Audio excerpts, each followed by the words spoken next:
안녕하세요. 에코프로비엠 주주분들 혹은 주주가 되실 분들 반갑습니다. 이 영상 정말 잘 클릭하셨습니다.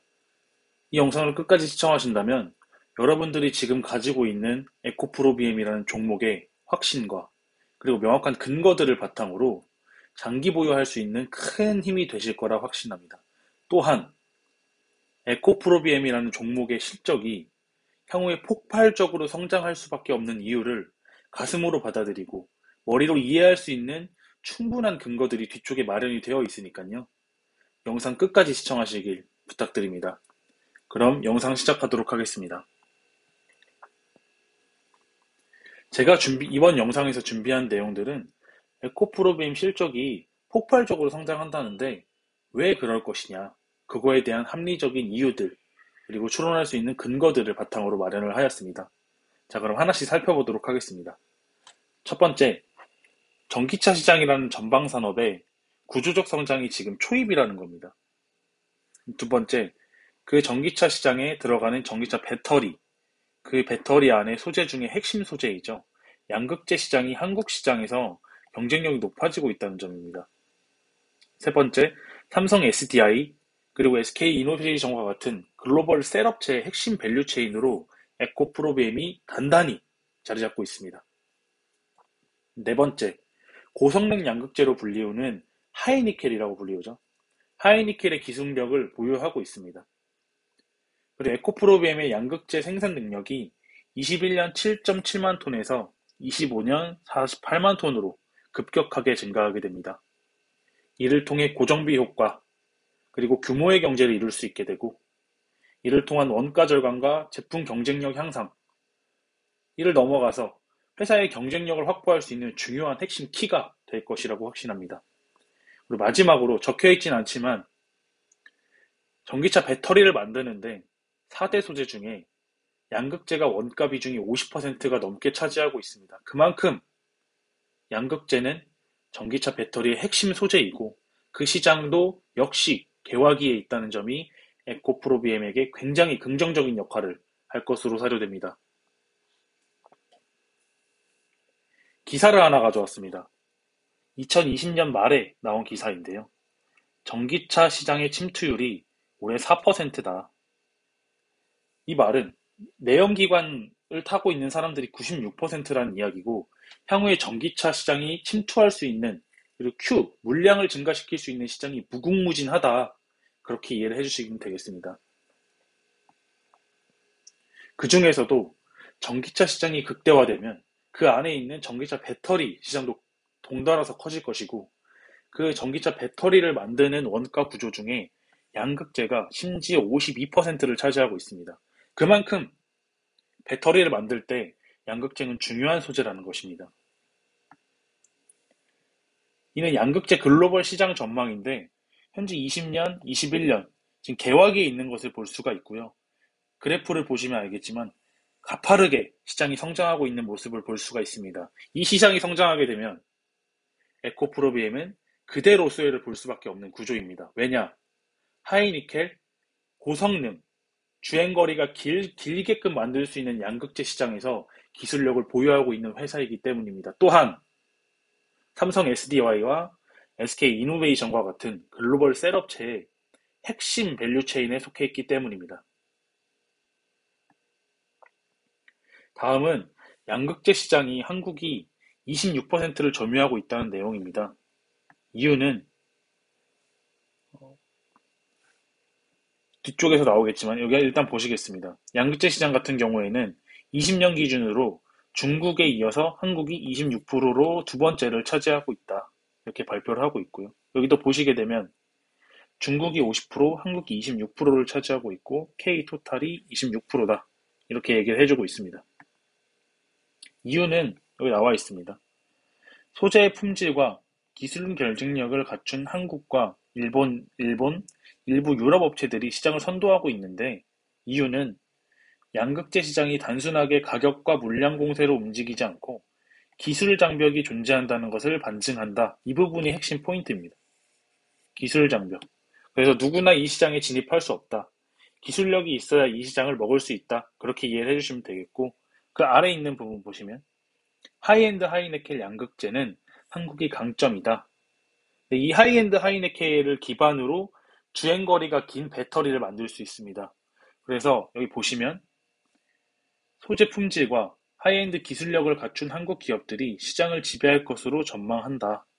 최근 급격히 채용 비중이 확대되고 있는 하이네켈 양극재는 한국 기업들이 강점을 가지고 있다. 이렇게 써 있는데 한국 기업들이 아닙니다. 에코프로비엠이 가지고 있다. 이렇게 해석을 해주시면 되겠습니다.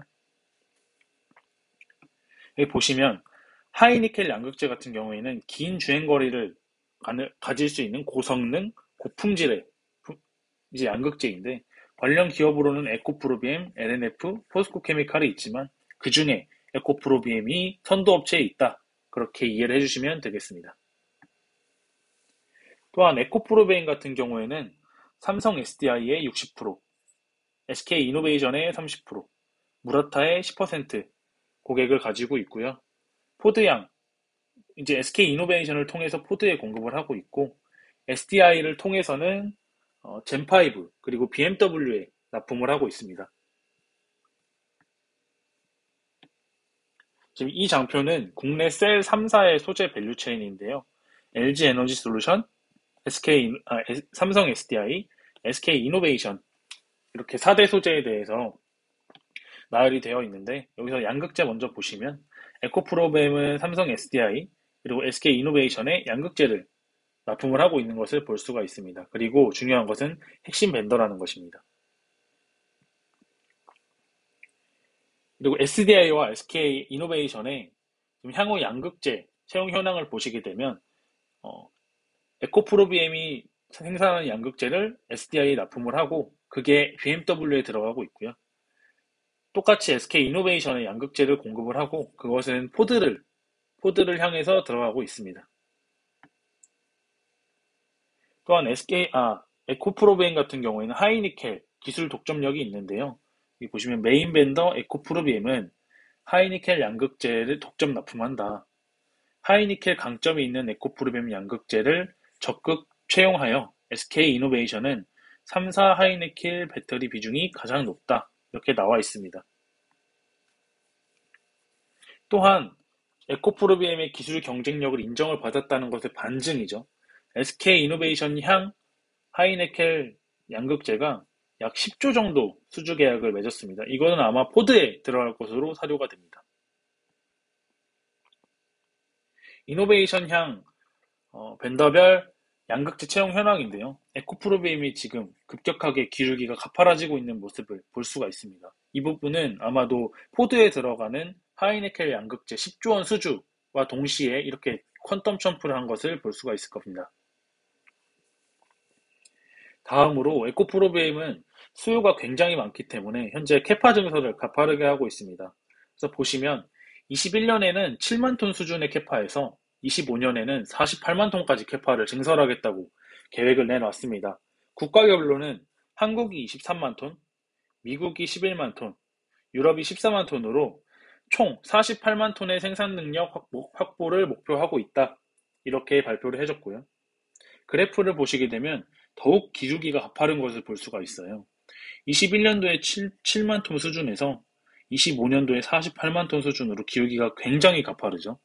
국가별로는 말씀드렸듯이 한국, 미국, 유럽 이렇게 캐파 증설을 목표로 하고 있습니다. 캐파 증설이 왜 중요하냐? 그거에 대해서 간단하게 말씀을 드리면 캐파를 확대하게 되면 대량 생산을 할 수 있게 되죠. 그럼 대량 생산을 할 수 있게 되면 규모의 경제를 이룰 수 있게 되고 고정비 효과를 누릴 수 있게 됩니다. 이를 통해서 원가 절감을 할 수 있게 되고요. 영업이익률이 당연히 높아지게 되겠죠. 그러면 에코프로비엠이 생산하는 양극재의 가격 경쟁력이 높아질 것이고 덩달아 제품 경쟁력도 높아질 것입니다. 이렇게 제품 경쟁력이 높아지게 되면 에코프로비엠에 다시 물량을 주게 되는 에코프로비엠 수주 물량이 늘어나게 됩니다. 그렇게 되면 다시 캐파를 증설하게 될 거고요. 다시 대량 생산을 더 하게 될 거고요. 이런 선순환의 구조가 지속적으로 이루어질 수 있는 핵심 키가 캐파 증설이다. 이렇게 이해를 해주시면 되겠습니다. 다음으로는 에코프로비엠이 양극재 수직 계열화를 이루고 있다는 점인데요. 여기 보시면 운영 체계를 구축해서 고객과의 협력을 하고 베네핏을 공유한다. 그래서 아래 양극재 수직 계열화 차트를 보시면 폐배터리 리사이클 관련된 거, 황산화 리튬 전환 공정, 전국체 공정, 활물질 공정 등 이제 전 생산 과정을 에코프로비엠 밸류체인 안에 놓고서 양극재를 생산하겠다. 그렇게 이해를 해주시면 되겠습니다. 그래서 이를 통해서 어떤 거를 이루려고 하냐. 이런 밸류체인의 수직 계열화를 통해서 연속 공정을 하겠다. 그것을 통해서 가격 경쟁력을 확보하겠다. 이렇게 키움증권에서 이야기를 해주고 있습니다. 그래서 방금 이야기 드린 내용이에요. 이렇게 수직 계열화를 진행을 하겠다. 이렇게 발표를 했고요. 구체적인 생태계 구축 내역도 나와 있습니다. 이런 10만 평 부지에 우리는 생태계 구축을 할 거야. 라는 구체적인 계획도 발표를 해줬습니다. 그래서 이에 대해서 증권사들은 어떻게 평가를 하고 있는지 살펴보도록 하겠습니다. 그래서 수직 계열화를 하게 돼서 리사이클링, 그리고 아까 말씀드린 수직 계열화, 클로즈 루프를 통해서 경쟁사 대비 높은 원가 경쟁력까지 갖추며 업종 내 가장 안정적인 수익성을 확보할 것으로 판단된다. 이렇게 평가를 해주고 있습니다. 정원석 애널리스트 발췌한 내용이고요. 이거는 유한타증권 김광진 애널리스트 발췌한 자료인데요. 여기서부터 보시면 됩니다. 수직 계열화를 통해서 영업이익률 10%대 마진이 방어할 것으로 판단이 되고 현재 멀티플, 즉 PER이 되게 높은데 그게 지금 정당화할 수 있는 만한 요소가 된다. 이렇게 긍정적으로 평가를 해주고 있는 걸 볼 수가 있습니다. 다음으로 대신증권에서도 수직 계열화에 대한 멘트를 해줘서 발췌를 해봤는데요. 아래 보시면 계열사를 통한 수직 계열화, 이런 것들의 강점을 기반으로 높은 성장성이 지속될 전망이다. 또한 2차전지 소재 업종 내에서 탑픽을 유지한다. 이렇게 평가를 해주고 있습니다. 자, 그럼 얼마나 폭발적으로 성장하는지 증권사들 실적 가이던스를 한번 좀 살펴보도록 하겠습니다. 여기 지금 단위는 10억 원이고요. 그래서 지금 21년도 매출액이 1조 4천억이에요. 보시면 1조 4천억이었던 매출액이 내년에 2조 6천억, 23년도에는 4조를 넘어서 24년도에는 6조까지 간다. 엄청난 성장이죠. 이게 지금 유한타에서 가이던스를 내준 거고요. 다음은 하이투자증권 보겠습니다. 매출액 보시면 21년에는 1조 4천억인데 22년도에 2조 4천억, 23년도엔 4조를 찍을 것이다. 이렇게 얘기를 해주고 있고요. 영업이익 같은 경우에도 1천억 수준에서 2천억 수준, 4천억까지 늘어날 것이다. 이렇게 예상을 해주고 있습니다.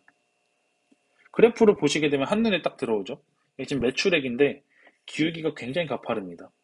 이것도 보면 구조적인 성장에 있는 전형적인 기업의 매출액 차트예요. 이베스트 투자증권의 이한나 연구원 매출액 가이던스인데요. 1조 4천억, 내년에 2조 4천억, 내후년에 4조 찍을 거다. 이렇게 예상을 해주고 있습니다. 거의 21년도 기준으로 했을 때 거의 2배, 거진 3배까지 늘어나는 거예요. 이거는 키움증권의 이중영 애널리스트 가이던스인데요. 21년 1조 4천억, 22년에 2조 5천억, 거의 2배 성장하죠. 23년도에 4조 4천억, 24년도에 5조 6천억. 이렇게 되니까 여기서 거의 4배 성장을 하게 되는 거고요. 그래프로 보시게 되면 이쪽에서 여기 지금 얼마나 가파라요. 매출 성장이 그만큼 가파르게 성장을 할 것이다. 그리고 21년도에서 25년도 연평균 성장률이 56%에 달할 것이다. 그렇게 키움증권에서는 예상을 해주고 있습니다. 에코프로비엠 목표 주가에 대해서 좀 가지고 와봤는데요. 함께 보시죠. 전일 종가가 53만 원 수준이었는데 이베스트에서는 65만 4천 원, 하이투자 64만 원, DB 67만 원, 그리고 하나금융투자 김현수 애널리스트 같은 경우에는 70만 원 제시해줬고요. 한국투자증권의 김정환 애널리스트가 지금 제일 높은 목표 주가를 제시해줬는데 73만 원까지 나와 있네요. 근데 주의하실 게 목표 주가는 1년 혹은 6개월 단위로 업데이트를 하는 거고 향후 실적에 대한 추정치들을 현재로 땡겨와서 목표 주가를 산정하기 때문에 이거를 100% 신뢰하시면 조금 리스크가 있을 수도 있으니 목표 주가는 참고하는 용도로만 사용하시면 좋을 것 같습니다. 그리고 마지막으로 제가 이 강아지하고 강아지를 산책시키는 주인 사진을 가지고 왔는데 이걸 보시면 이제 뜬금없이 왜 이 사진을 가져왔을까 그런 생각을 하실 분들도 계실 것 같습니다. 근데 제가 말씀드리고 싶은 것은 이 강아지는 주가이고요. 여기 지금 개를 산책시키는 주인은 펀더멘털이라는 거예요. 강아지를 산책시키다 보면 강아지가 앞서거니 뒤서거니 할 수는 있겠죠. 주인의 앞으로 가기도 하고 뒤로 가기도 하고 나란히 가기도 하고 그럴 수도 있겠지만 결국에 이 강아지는 이 주인과 함께 한다는 거예요. 즉 이거를 주식시장에 적용을 해보면 주가라는 거는 기업의 펀더멘털보다 앞서거니 뒤서거니 할 수 있지만 결국에는 펀더멘털과 동행한다. 그 말씀을 전달시키고 싶어서 이 사진을 가지고 와봤습니다. 결국 에코프로비엠이라는 회사는 실적이 장기적으로 우상향하고 있는 기업입니다.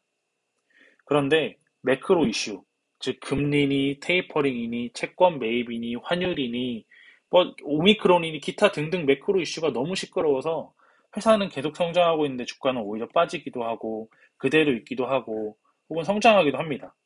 그때 중요한 건 너무 흔들리지 마시고 이 펀더멘털이 견고하다면 지속적으로 보유하시면 좋을 것 같다. 그런 말씀을 드리고 싶어서 이 사진을 마지막으로 가져와 봤습니다. 제가 준비한 에코프로비엠의 실적 폭발 이유는 여기까지이고요. 다음 영상에서도 펀더멘털이 우수하고 좋은 기업의 건강한 투자 아이디어를 가지고 여러분들을 찾아뵙도록 하겠습니다. 영상 끝까지 시청해주셔서 진심으로 고맙습니다.